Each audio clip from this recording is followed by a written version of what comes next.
नमस्कार, मैं अंश कुमार। क्या आपने कभी सोचा है कि जब देश के नेता मंच से गरजते हैं कि घर में घुसकर मारेंगे, चुन चुन कर मारेंगे, तो असल में घर की चौखट इतनी कमजोर कैसे रह जाती है कि दुश्मन आराम से देश के अंदर घुस आता है और कैसे इतना बड़ा अंजाम दे डालता है।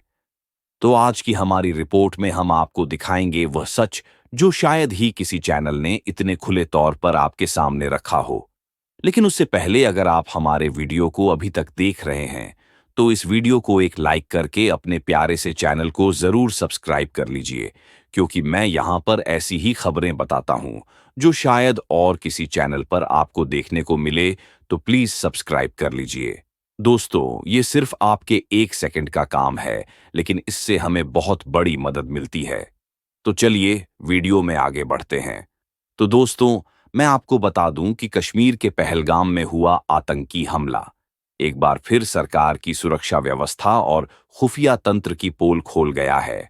और इस बार खुलासा किया है देश के सबसे भरोसेमंद अखबार इंडियन एक्सप्रेस ने, जिसने साफ साफ बताया कि सरकार के पास हमले की पूरी जानकारी पहले से थी, फिर भी इतना बड़ा हमला हो गया।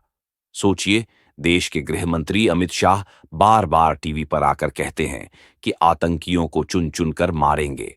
लेकिन सवाल यह है कि जब आपके पास पुख्ता इंटेलिजेंस थी, तो हमला रोका क्यों नहीं गया? क्या सिर्फ भाषणों और नारों से देश की सुरक्षा होती है? चलिए, आपको पूरी कहानी शुरू से बताते हैं। दरअसल इंडियन एक्सप्रेस की रिपोर्ट के मुताबिक हमले से करीब 10 से 15 दिन पहले ही जम्मू कश्मीर पुलिस के टॉप अधिकारी खुद डीजीपी श्रीनगर और आसपास के इलाकों में डेरा डाले हुए थे, क्योंकि सरकार के पास इंटेल रिपोर्ट थी कि आतंकी हमला हो सकता है और टारगेट होंगे टूरिस्ट। अब देखिए, सुरक्षा बढ़ाई गई, लेकिन सिर्फ श्रीनगर के डल्ले, मुगल गार्डन और टूरिस्ट होटलों के आसपास, जबकि असली हमला हुआ साउथ कश्मीर के पहलगाम में, जहां सुरक्षा का नामो निशान तक नहीं था। क्या यह महज एक चूक थी या फिर इंटेलिजेंस को सही से समझने और लागू करने में भारी लापरवाही? रिपोर्ट में बताया गया कि आतंकी हमला करने वाले 4 लोग 2 स्थानीय और 2 पाकिस्तानी हमले से 4 से 5 दिन पहले ही इलाके में आ गए थे। स्थानीय लोगों के बीच घुल मिल गए, चाय की दुकानों पर बैठे लोगों से बात की और किसी को शक तक नहीं हुआ।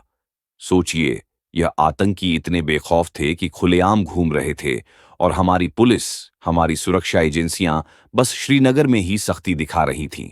क्या आपको नहीं लगता कि यह एक बहुत बड़ी नाकामी है?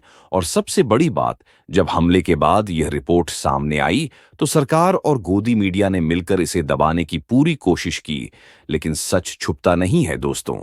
इंडियन एक्सप्रेस ने पुलिस सूत्रों के हवाले से लिखा है कि इंटेलिजेंस रिपोर्ट बिल्कुल साफ थी। टूरिस्ट टारगेट हो सकते हैं, हमला हो सकता है। लेकिन सुरक्षा बलों ने सारा ध्यान सिर्फ श्रीनगर पर लगा दिया। पहलगाम को लगभग नजरअंदाज कर दिया गया और जब हमला हुआ, तो सरकार की तरफ से वही पुराना रटा रटाया जवाब, हम चुन चुन कर बदला लेंगे, आतंकियों को मिट्टी में मिला देंगे। लेकिन सवाल यह है कि जब आपके पास पहले से जानकारी थी, तो हमला क्यों नहीं रोका गया? क्या सिर्फ पाकिस्तान को गाली देने से या युद्ध का माहौल बनाकर टीवी डिबेट्स में चिल्लाने से देश सुरक्षित हो जाएगा? दोस्तों, ये वही देश है जहां 26 नवंबर घटना के बाद तत्कालीन गृह मंत्री ने नैतिक जिम्मेदारी लेते हुए इस्तीफा दे दिया था। लेकिन आज जब इतनी बड़ी चूक हो गई, तो अमित शाह से कोई सवाल तक नहीं पूछ रहा। क्या यह दोहरा मापदंड नहीं है? और यह भी जान लीजिए, इस हमले के बाद सिर्फ इंडियन एक्सप्रेस ही नहीं, द हिंदू ने भी रिपोर्ट छापी कि सरकार ने विपक्ष को बताया था कि पहलगाम का इलाका जून में ही खुलता है, इसीलिए वहां सुरक्षा कम थी। लेकिन यह भी झूठ निकला, क्योंकि वह रूट पूरे साल खुला रहता है। यानी सरकार ने विपक्ष को भी गुमराह किया और जनता को भी। सोचिए, अगर इतनी पुख्ता इंटेलिजेंस थी, तो सुरक्षा बलों की तैनाती सिर्फ श्रीनगर तक क्यों सीमित रखी गई? क्या पहलगाम के टूरिस्ट कम कीमती थे? क्या उनकी जान की कीमत कम थी? और सबसे बड़ा सवाल, क्या सरकार की प्राथमिकता सिर्फ टीवी पर दिखावे की है या असल में देश की सुरक्षा? दोस्तों, ये सब बातें आपको सोचने पर मजबूर कर देंगी, क्योंकि जब देश के सबसे प्रतिष्ठित अखबार एक सुर में कह रहे हैं कि सुरक्षा में भारी चूक हुई, तो हमें भी आंखें खोलनी होंगी। क्या आपको नहीं लगता कि गृह मंत्री को अपनी जिम्मेदारी लेनी चाहिए? क्या सिर्फ सेना को चुन चुनकर बदला लेने की धमकी देना ही काफी है, या असल में सिस्टम को सुधारना भी जरूरी है? और देखिए, मीडिया का हाल सुबह से शाम तक युद्ध युद्ध की चर्चा, रक्षा विशेषज्ञों की लंबी लंबी बातें, लेकिन असली सवाल कोई नहीं पूछता। क्या यह सब सिर्फ जनता का ध्यान भटकाने के लिए है? क्या हमें अपनी गलतियों से कभी सबक मिलेगा? दोस्तों, यह सवाल सिर्फ मेरे नहीं, पूरे देश के हैं। अब समय है कि हम सब मिलकर सरकार से जवाब मांगे, क्योंकि देश की सुरक्षा से बड़ा कोई मुद्दा नहीं हो सकता।